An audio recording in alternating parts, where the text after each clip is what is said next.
देवियों एवं सज्जनों, ज्ञान संजीवनी परिवार में आपका हार्दिक स्वागत है। मैं वंदना शर्मा भारतीय सनातन पर्व एवं त्यौहार की श्रृंखला में आज आपसे बात करने आई हूँ। एकादशी कितनी होती हैं, कब से शुरू करनी चाहिए, क्यों करनी चाहिए और हर एकादशी की कथा कहाँ सुन सकते हैं। तो आइए हम सब मिलकर चलें ब्रह्म शांति की ओर, अर्थात ज्ञान संजीवनी की ओर। एकादशी की व्रत कथा आप ज्ञान संजीवनी पर पढ़ भी सकते हैं और सुन भी सकते हैं। तो सबसे पहले जान लीजिए कुल एकादशी कितनी होती है। देखिए, वर्ष में 12 महीने होते हैं, हर महीने में 2 एकादशी आती हैं, यानी कुल हो गई 24 एकादशी। जब अधिक मास, लौंद मास, मल मास या पुरुषोत्तम महीना इत्यादि नामों से बुलाने वाला जब एक एक्स्ट्रा मंथ साल में जुड़ जाता है तो 2 एकादशी और बढ़ जाती हैं, तो हो गई 26 एकादशी। अब 26 एकादशी जो हैं उनकी अलग अलग कथाएं होती हैं। हर एकादशी का अपना एक महत्व है। अब अगर हम बात करें कि एकादशी का व्रत हमें क्यों करना चाहिए, देखिए, एकादशी का व्रत श्री कृष्ण भगवान को बहुत प्रिय है। एकादशी का व्रत आपको भक्ति के सर्वोच्च मार्ग पर ले जाता है और भक्ति तक पहुंचने के लिए हमें अपनी इंद्रियों को वश में करना पड़ता है।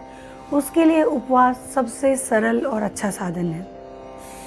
जब हम अपनी भूख पर, प्यास पर कंट्रोल करना सीख जाते हैं तो धीरे धीरे हम अपने मन पर कंट्रोल करना भी सीख जाते हैं। तो हम बात करते हैं एकादशी का व्रत कब आपको नहीं शुरू करना है।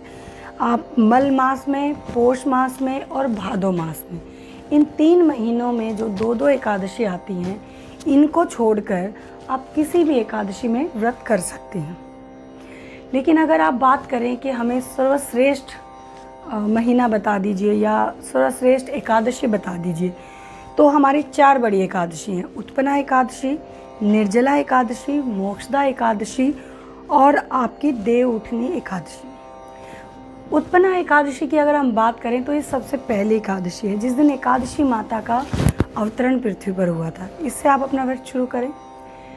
और देव उठनी एकादशी जब देवता सोकर जागते हैं, जिसके बाद सभी शुभ कार्य, मांगलिक, विवाह आदि के मुहूर्त शुरू हो जाते हैं, जो दिवाली के बाद आती है। फिर आपकी निर्जला एकादशी, जिसका पुण्य आपको पता है बहुत बड़ा होता है। लोग उस दिन सारा दिन बिना जल के रहकर व्रत करते हैं। अब बात करते हैं मोक्षदा एकादशी की। मोक्षदा एकादशी वह एकादशी है जिस दिन श्री कृष्ण भगवान के श्री मुख से पवित्र श्रीमद् भागवत गीता ने जन्म लिया था। और इसी दिन, मोक्षदा एकादशी के दिन ही हम गीता जयंती मनाते हैं। गीता न सिर्फ पूजनीय है बल्कि अनुकरणीय भी है। गीता विश्व की एकमात्र ऐसी धार्मिक पुस्तक है जिसकी जयंती मनाई जाती है, जिसे हम गीता जयंती कहते हैं। तो मोक्षदा एकादशी पर हम गीता जयंती मनाते हैं। और मोक्षदा एकादशी का पुण्य अन्य 23 एकादशियों के पुण्य के बराबर होता है। तो आप खुद अनुमान लगाइए कि देखिए मोक्षदा एकादशी कितनी पुण्यदायिनी है। और भगवान स्वयं कहते हैं कि जो व्यक्ति मोक्ष की इच्छा रखते हैं, कौन मोक्ष की इच्छा नहीं रखता, तो वह मोक्षदा एकादशी का व्रत अवश्य करें। ये जितनी भी हमारे पास एकादशी हैं, 26 की 26, वो अपने नाम के अनुसार फल देती हैं। जैसे उत्तरदा एकादशी, कामदा एकादशी, सफला एकादशी, मोक्षदा एकादशी। तो जैसा उनका नाम है वो वैसा आपको फल देती हैं। सभी एकादशियों में विष्णु भगवान जी की पूजा होती है। विष्णु भगवान जी के जितने भी रूप हैं, आप किसी भी रूप की पूजा कर सकती हैं। जो भी आपके पास घर में विष्णु भगवान का रूप उपलब्ध है, जैसे कोई बाल गोपाल रखता है, ठाकुर जी के नाम से बुलाते हैं, कोई सत्यनारायण भगवान की पूजा करते हैं, तो कोई खाटू श्याम जी की करते हैं, कोई बाके बिहारी जी को रखते हैं, कोई राधा कृष्ण की छवि रखते हैं। तो कहीं कहीं आप देखेंगे कि युगल किशोरी जी के साथ श्री कृष्ण भगवान है, कन्हैया जी हैं, और लड्डू गोपाल हो गए, और जगन्नाथ जी हैं सुभद्रा और वल्लभाचार्य जी के साथ। तो आपको यह सोचने की या यह चिंता करने की आवश्यकता नहीं है कि हर एकादशी पर आपको अलग अलग पिक्चर तस्वीरें चाहिए, अलग अलग भगवान की मूर्तियाँ चाहिए। विष्णु भगवान के सभी रूप एक हैं। शालिग्राम जी हैं। हाँ, कुछ एक एकादशी हैं, जैसे मोक्षदा पर श्री दामोदर भगवान जी की पूजा करते हैं। धूप दीप नैवेद्य से उनकी भक्ति और निष्ठापूर्वक पूजा की जाती है। और इंदिरा एकादशी पर हम शालिग्राम जी को तुलसी दल चढ़ाते हैं। अब तुलसी दल विष्णु भगवान जी को अति प्रिय है, तो आप हर एकादशी पर तुमको तुलसी दल चढ़ाइए। एक दोना नाम का पेड़ भी होता है जो दिखने में हूबहू बिल्कुल तुलसी जैसा ही होता है। उसकी माला प्रभु को इतनी प्रिय है, श्री हरि को, कि सूखने के बाद भी वो उसको स्वीकार करते हैं। तो तुलसी दल से, पीले चंदन से, पीले वस्त्र, पीले फूल इत्यादि से आप पूजा करके विष्णु भगवान को प्रसन्न कर सकते हैं। कुछ लोगों का ये मानना भी है, बहुत सारे लोग सवाल करते हैं कि जब विष्णु भगवान हम सब के पिता हैं तो क्या वो हमें भूखा रखकर खुश हैं? तो देखिए, एक तो जब भक्ति होती है वहाँ श्रद्धा होती है, सवाल जवाब तर्क वितर्क नहीं होते। दूसरा, ऐसा नहीं है कि सनातन परंपरा में किसी सवाल का जवाब नहीं है, लेकिन हम खुद कुछ सवाल आप पर छोड़ देते हैं कि अपने विवेक बुद्धि से जैसे जैसे आप भक्ति में प्रवेश करेंगे आपको उत्तर मिलते चले जाएंगे। रही इस सवाल की बात कि जब वो हमारे पिता हैं तो हमें क्या दुखी देखना चाहते हैं? वो नहीं कहते हैं, वो हमें दुखी नहीं देखना चाहते हैं, उल्टा वो हमें सुख देना चाहते हैं। वो इन उपवास व्रत त्योहार के माध्यम से हमें हमारे जीवन का मुख्य उद्देश्य याद दिलाना चाहते हैं। हमें भक्ति के मार्ग पर आगे बढ़ने का प्रयास करना है, जिसका एक सरल तरीका उपवास है। अब अगर आपके पिताजी हैं घर में, माताजी हैं, तो आप उनका जन्म दिवस मनाते हो, समय समय पर उपहार देते हो, वो आपको देते हैं। संतान को माता पिता से ज़्यादा कोई प्रेम नहीं कर सकता और संतान से ज़्यादा माता पिता को कोई प्रेम नहीं कर सकता। इतना कुछ अलग करने की क्या आवश्यकता पड़ती है कि उपहार दिए जाते हैं, आप उनसे मीठा बोलते हैं, उनको खुश रखते हैं ना। तो इसी तरह हमारे परम पिता परमात्मा श्री हरि विष्णु हैं, हम उनको प्रसन्न करना चाहते हैं क्योंकि हम उनसे प्रेम करते हैं। जब आप किसी से निस्वार्थ प्रेम करते हैं तो आप हर संभव प्रयास करेंगे कि आप उनको खुश रखें। तो ये है असली कारण उपवास व्रत करने का। भूखे रहने के लिए प्रभु कहाँ कह रहे हैं? आप फल खाइए, आप मिष्ठान खाइए, दूध पीजिए, एक अन्न छोड़ने की तो बात कर रहे हैं। ठीक है, एक विषय पर मैं और बात करना चाहूँगी। एकादशी में हम लोग बात करते हैं कि कभी कभी ये व्रत बहुत कठिन होता है, 3 दिन का होता है।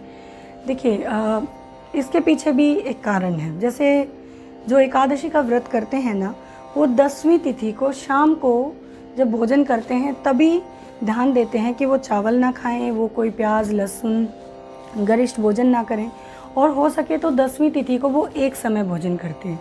फिर एकादशी को वो पूरा दिन अन्न नहीं खाते हैं।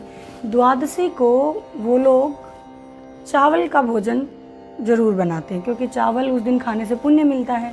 दाल चावल खिचड़ी किसी भी रूप में आप बनाते हैं। पंचांग के हिसाब से बहुत सारे मुहूर्त निकलते हैं, लेकिन एक सरल और साधारणतः सुबह 6 बजे से दिन के 10 बजे तक का द्वादशी का हर द्वादशी पर मुहूर्त होता है। इस बीच आप अपना व्रत उपवास खोल सकते हैं।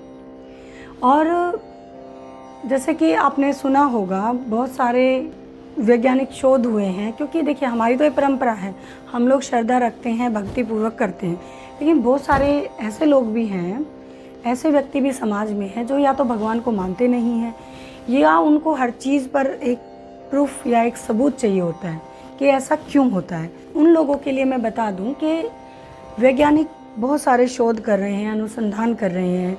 आप कितनी सारी खबरें पढ़ते हैं कि इसको कैंसर हो गया, उस सेलिब्रिटी को हो गया, वो लंदन गए, उन्होंने क्या किया, 48 घंटे भूखा रखा, कभी 36 घंटे, कभी 72 घंटे, और कहा कि आप ठीक हो जाओगे, वो ठीक हो भी गए।